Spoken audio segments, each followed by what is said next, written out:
अब आपको बताएं कि बानी पीटीआई की साबका अहलिया जमाइमा गोल्ड स्मिथ ने इल्ज़ाम आयद किया है कि बानी पीटीआई को मुकम्मल अंधेरे में रखा गया, उनके सेल की बिजली बंद कर दी गई और बाहर निकलने की इजाज़त भी नहीं है।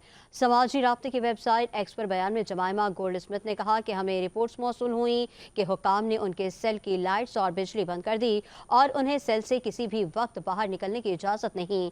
उन्होंने इल्ज़ाम आयद किया कि जेल के बावर्ची को छुट्टियों पर भेज दिया और बानी पीटीआई इस वक्त कैद की सज़ा के तहत मुकम्मल तौर पर आइसोलेटेड हैं। बैरूनी दुनिया से बगैर किसी राबते के वो हकीकी तौर पर अंधेरे में हैं। जमाइमा ने कहा कि उनके वकला भी उनकी हिफाजत और खैरियत के हवाले से तशवीश में मुब्तला हैं।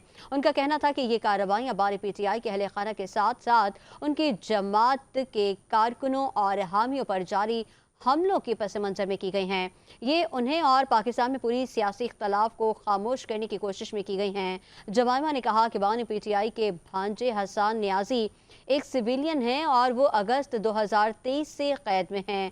हाल ही में बानी पीटीआई की बहनों उज़्मा और अलीमा खान को गिरफ्तार किया गया, जो मुसलसल उनके लिए बात कर रही थीं। उन्हें उस वक्त गिरफ्तार किया गया जब वो पुरअमन एहतजाज कर रही थीं और अब जेल में कैद हैं, बावजूद इसके कि उनकी कैद के लिए कोई माकूल या कानूनी वजह नहीं है।